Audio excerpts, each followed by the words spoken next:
This is the IBJ podcast for the week of July 26th, 2021, brought to you by First Person Advisors, a subsidiary of NFP. I'm your host, Mason King.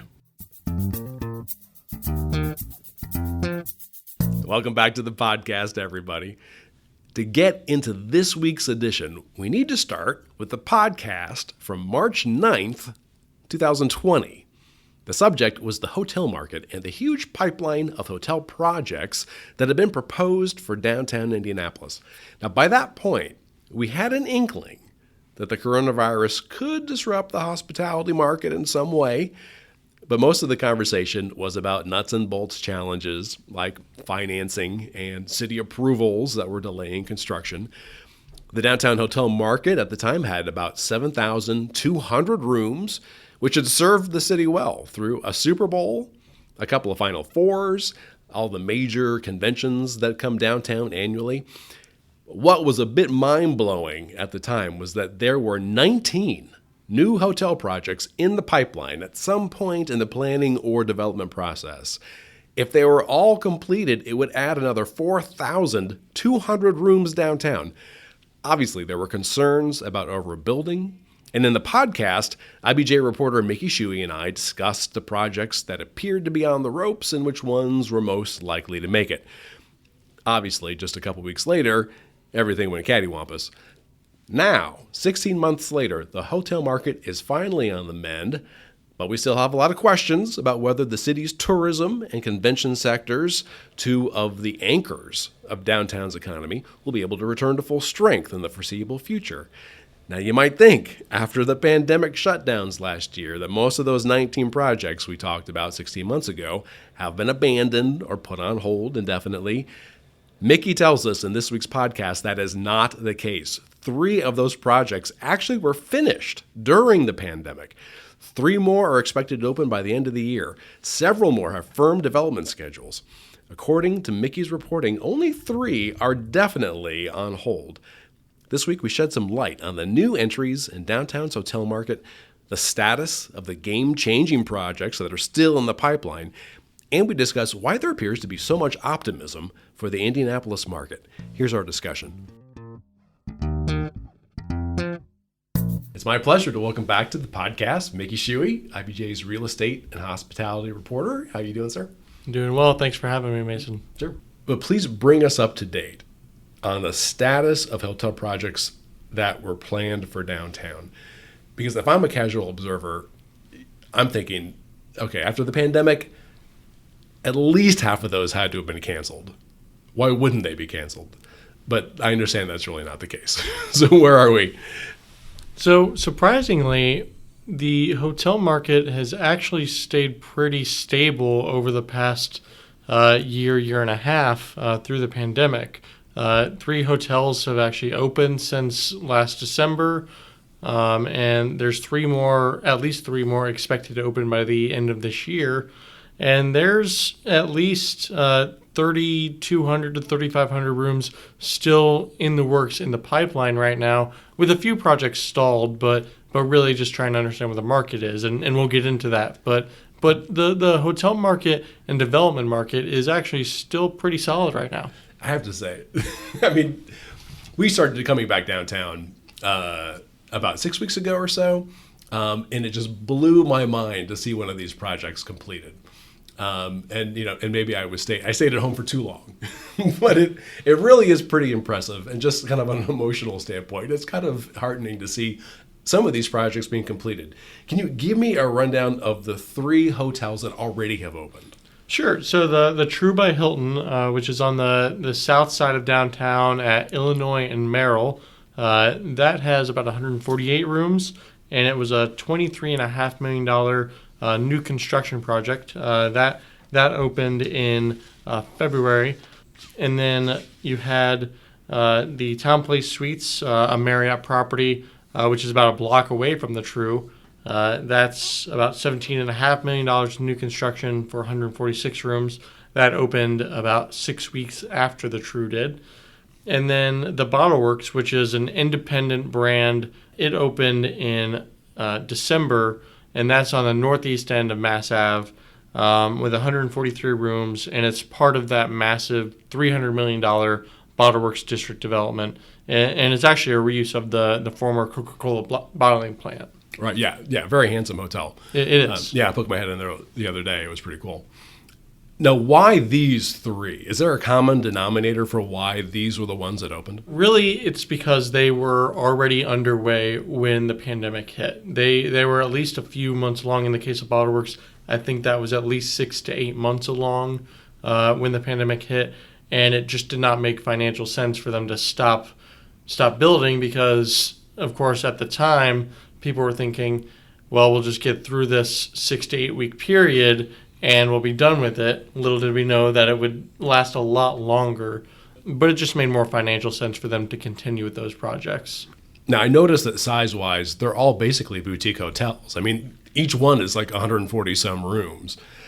Does the fact that they're relatively modest in size, does that have anything to do with it? Perhaps to the extent that they aren't these colossal projects that required a lot of financing from outside institutions. There was a lot of equity for the project already from the developer, so they didn't necessarily have to go to a bank and say, hey, we need $40 million for this project or to continue working on this project. So I think just the fact that they had everything in hand already because it was a modestly sized property really played into that. So in these three instances, they weren't completely dependent on banks for loaning them money. They had if not all of the money already. Right. I mean, most projects now really do require at least 20 to 30% down in equity before a project can even get approved for financing. And that was before the pandemic. It's not really clear where things are going to go moving forward, but even beforehand, it was a lot of capital had to be put into a project for it to even get financing. Now, which are the three hotels that we can expect to open by the end of the year? First, you have the Hotel Indy, which is a Tribute by Marriott hotel. It's really leaning into the Indianapolis brand. It's going to feature a bunch of artwork from the Colts, Pacers, IndyCar, things like that, and focus on a lot of the historic residents of Indianapolis, like Madam C.J. Walker, Steve McQueen. You have a lot of that history infused into this hotel, and that's going to open in the fourth quarter of 2021 on the corner of Delaware and East Washington Street. It's actually a former law office. That's going to have 90 rooms, and it's actually a $35 million adaptive reuse of that building. It initially was $25 million, and then it got bumped up to $35 kind of midway through the pandemic, so that way they could finish things out. That's been a fascinating project to watch. It's, one of these like late 60s, early 70s concrete buildings. I mean, it just looks like it's made out of slabs of concrete. And they actually built on like one or two floors on top. They did. They built on a whole nother floor, really intended as kind of like a rooftop type floor. Honestly, when I heard this project the first time, I was like, how's that going to work? Yeah. And honestly, I have not had a chance to tour the facility yet, but from what I've seen of the construction and the build quality that they're putting into it, it seems like it's going to work well. Yeah, as my wife would say, it's pretty fancy. Yeah. And we have announced this already, or we've reported this, that their internal restaurant is going to be called, is it the Holman? Yeah, it'll be called the Holman after the Holman family, really the matriarch and patriarch of the Holman family who bought Indianapolis Motor Speedway in 1945, essentially saving the track and holding on to it until Roger Penske bought it in late 2019. That's going to have a bunch of Holman family photos. It's going to lean into the history of IMS. And it's through a partnership with the IMS Museum, actually, because they own the rights to the Holman family name, image, and likeness. What is another hotel that is about to open? So then you have the Hampton Homewood Hotel, which is on Vermont Street, kind of over by IUPUI. That's going to be a dual brand hotel with 231 rooms. It's about $40 million in adaptive reuse. It's a former church, actually. they're renovating the church and building a structure surrounding that, essentially, enveloping it. And that's going to open in the fourth quarter. And that was something, it feels like they'd made a good amount of progress on before the pandemic. They had. It did keep getting pushed back throughout the pandemic a bit, but that's going to open in fourth quarter. And actually, it sounds like there's going to be a McAllister's Deli that's going to be in there on the first floor. So they are making progress on that one.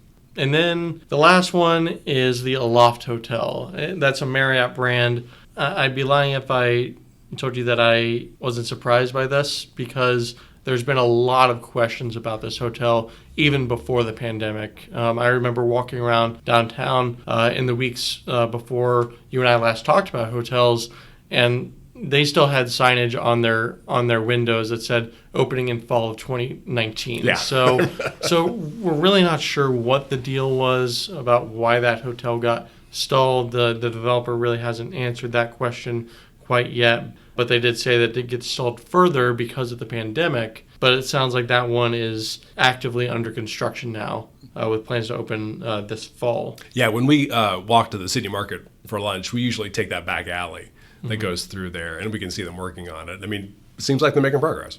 Yeah, and that's going to be a $15 million adaptive reuse of the former Stockyards Bank building on East Market. Now, these three projects have something in common. I mean, they're all a different use of a pre-existing building. Is that significant in any particular way, or just kind of a statement about what hotel development is like now, where they're willing to go in and instead of build something new, kind of borrow the character of an existing building? I mean, I think that in a city like Indianapolis that has a lot of buildings that people care about, there's less inclination to tear down a perfectly good building to replace it with something new if it can be saved. I think there's also something to be said about the fact that these developers, they really wanted to try to do something different with each of these properties. I mean, it's not often that you have a church incorporated into a hotel, and it's not often that you have a former concrete behemoth law office incorporated into a hotel project. So it really comes down to the vision. I mean, the Aloft in its way is different, but at the same time, we have seen some office buildings adaptively reused. But this is in a different part of downtown for that to happen. Okay, let's take a quick break to digest this information. This is the IBJ Podcast. One size does not fit all. Your employees demand a flexible benefits program. Meet them where they are with Improvement, a reimbursement benefit that finally makes sense for your people. Learn how it works at firstpersonadvisors.com/perks.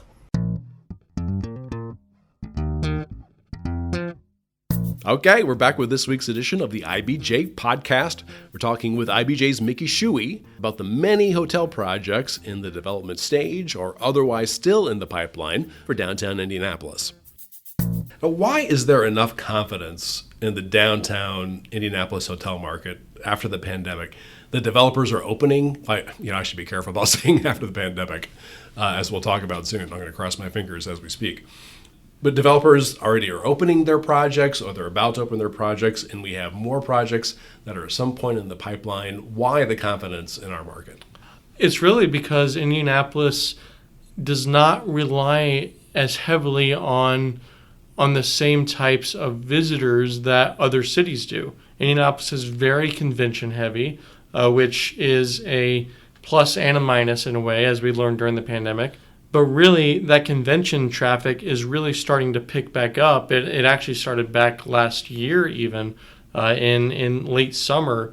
But there's a lot of confidence in the tourism industry right now as it relates to hospitality and what developers think that they can stomach in terms of their developments.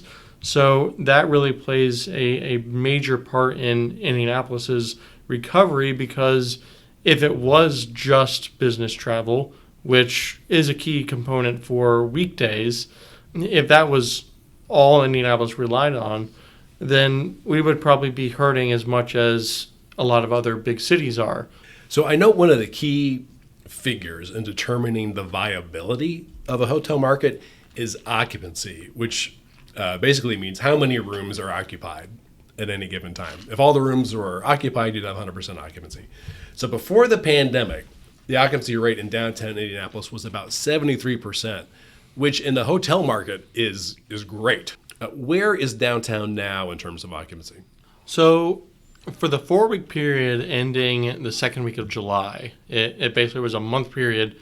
The occupancy was at 65%. And compared to 2019, which had 73%, as you mentioned, that is far and away better than I expected, than I think a lot of people expected to be this soon after the last surge in numbers for coronavirus. Yeah, that blows my mind. I mean, honestly, I never expected it to get back up to that level. And where are these people? We walk around downtown. I don't know if you experience the same thing that I do, but I mean, downtown still feels very stark and empty a lot of the time. Right. And a lot of that is because there is such heavy traffic on weekends when a lot of the office workers aren't down here, that they're not seeing that overflow of the convention center or even activity downtown, because they're just not there to see it. A lot of people are still hesitant about coming downtown on the weekends for any number of reasons, including the pandemic, that they assume that things happening during the week are also happening on the weekends. But the convention center is still bringing in big events. I mean, they have several big events coming up. They just had PopCon, which had, I think, about 20,000 people this year. Oh, really? The convention center is still seeing a lot of traffic, and that's where these numbers are coming from, these like the 65%. That's not to say that we're seeing the same figures that we were before the pandemic, because we are not. So do experts believe that the hesitancy that we have to reestablish as much business travel as we had before the pandemic, is that going to be the thing that really keeps us from matching that 2019 figure for a while? I think so. I think there's a lot of factors at play, but certainly that lack of business travel is going to knock us down a few pegs in terms of our occupancy figures and the other metrics used to measure hotel success. But I think that to have a figure like 65%, which is only 8 percentage points lower than 2019, I mean, we're not even talking 2020 at this point, because experts are all like, yeah, 2020 is just a lost year. There's no reason to compare to 2020 at this point. It really is a remarkable thing. How is Indianapolis doing compared to other cities, let's say in terms of hotel projects? So certainly Indianapolis is doing fairly well comparably in the Midwest against its counterparts like Nashville and Columbus, which of course have their own various projects going on. But when you look at the major metros like New York, Atlanta, Los Angeles, those are of course leading the pack. I mean, New York has 145 hotels with almost 25,000 rooms in their pipeline right now. That's crazy. Yeah. So I mean, those cities are to be expected to be in those conversations, but Indianapolis seems to be doing fairly well as a moderate-sized Midwestern city. The 800-pound gorilla in the hotel pipeline for us is the 814-room Hilton that would be on Pan Am Plaza, adjacent to the Indiana Convention Center. And that project is being developed by Kite Realty Group, which I think is significant because that is a local and publicly traded company. And there was a lot of fanfare when this project was announced in 2018. This was a way that the city could take the next step as a convention host and host multiple large conventions at the same time. What is the status of that project? So that project is moving ahead. The city signed an agreement with Kite earlier this year in January, basically laying out all the foundation for this project to move ahead. It is expected to cost about $300 million and get underway by the end of 2022. They're trying to take a little bit more time so that way financing can be secured and they can see where the hotel market is. But the agreement does specify that this project is going to get underway by the end of 2022. Okay. Now, there is a companion project that Kite also is developing nearby that would have 600 rooms. What is the status of that? So that one's a little bit more convoluted, and we won't necessarily get into all the specifics of that, but That project will be held until at least 2026 to give the Signia project a little bit of breathing room. The city and Kite want to be able to look at the occupancy figures for the first hotel, see how things are going there, make sure that the absorption of those rooms is going well before they even consider adding another hotel to that block. So that one is still under consideration, and there's actually even a clause in the agreement between the city and Kite that if the city ultimately wants to move ahead with that project after a certain amount of time and Kite does not, then the city could find an alternative developer for that particular property. Oh, wow. Which is standard in these sorts of deals that have multiple moving parts. So it's just a failsafe for the city, essentially, if Kite decides that it doesn't want to be in the hotel business, because hotel business. Right, Yeah. because they did announce this week that they are taking a bigger bite of the retail market as well, with a merger with Retail Properties of America. So this deal should help them in terms of securing financing, because now with Retail Properties under their command, they will have more properties to point to when they're going to lenders. But it's still going to be a completely separate project from their retail portfolio. Yeah. They've made that very clear. Well, that merger hasn't closed yet. Of course, of course. But it does turn Kite into $7.5 billion Yes, company? that would be their total value as a company, and they would be the 5th largest shopping mall real estate investment trust and the 9th largest overall retail investment trust. So they'd be taking a bigger chunk of the market. And the Simon Property Group, also headquartered in Indianapolis, would be the first. Yes, they would. There you go.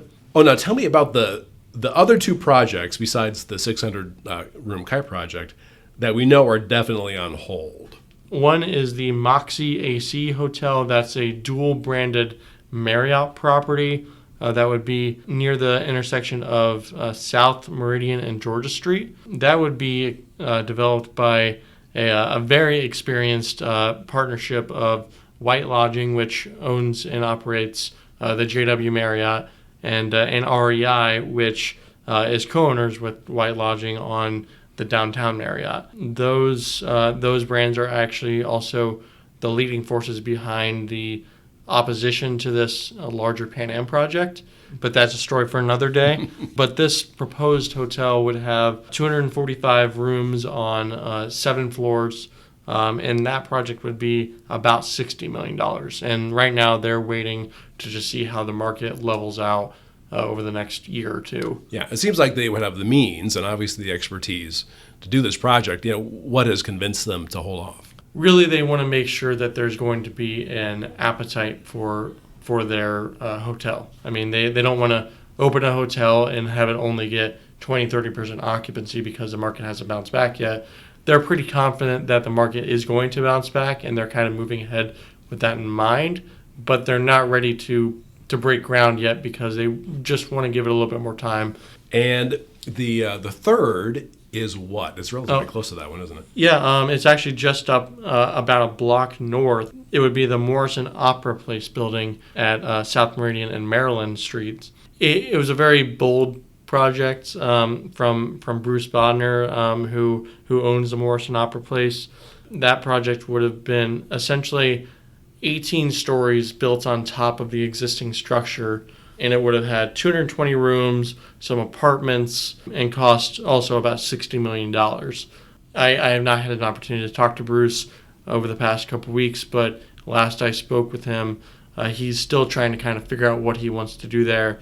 He had been seeking some city incentives for the project, but it doesn't seem like the city really has an appetite to back a project of that type right now. So that back it with incentives, for example. Correct. Yeah. Correct. Mm-hmm. So I do know that he is back to marketing the former Hard Rock Cafe space in the on the first floor, I should say.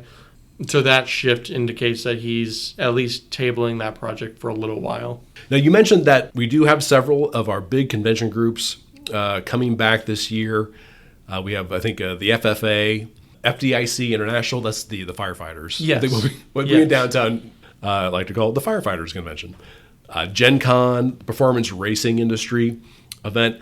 I assume that people in the hospitality industry are going to be watching these very carefully to see how that plays out. Absolutely. I mean, Indianapolis is not going to be the only city that's doing conventions. I mean, Las Vegas is doing them, Orlando's doing them, even cities like Nashville and Columbus are doing them to an extent.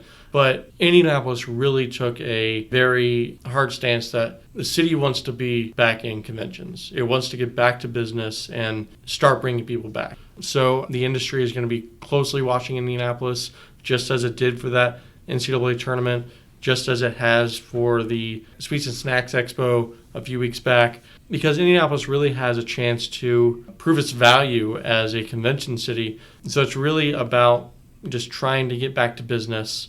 Well, this is great. This is a great story for us this week, and thanks so much for reporting, and obviously we're going to check back on this in the next few months. Thanks so much for having me. My thanks again to Mickey Shuey. Again, you can check out his full story on the state of the downtown hotel market in the latest issue of IBJ. And before you get on with the rest of your week, there are a few other strong stories in this week's paper I want to draw to your attention. As we just discussed, Indianapolis-based Kite Realty Group Trust is on track to become one of the country's largest retail real estate investment trusts with the acquisition of a Chicago-based competitor.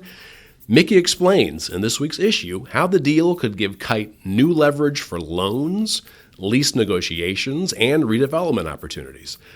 Also this week, John Russell takes us inside the city's newest publicly traded company, Point Biopharma, which is developing radioactive compounds to treat cancer patients. In addition to profiling the company, John explains how the emerging field of nuclear medicine is finding a home in central Indiana. And Emily Ketterer explains how lawmakers and citizen groups are preparing for the state's highly contentious redistricting process, which typically leads to accusations of gerrymandering. And again, you can find these stories in the latest print edition of IBJ or online at ibj.com. I will say it is quite a bit easier to access all of the latest local news about business and politics and all of IBJ's data on Central Indiana's business community and economy if you're a subscriber. It works out to about $2 per week for actionable information you're not going to find anywhere else. Just go to ibj.com and click on the subscribe button. And thanks again for making time this week for the podcast, which is edited by Leslie Weidenbender. I'm Mason King. Hang in there, everybody. We'll be back again next week.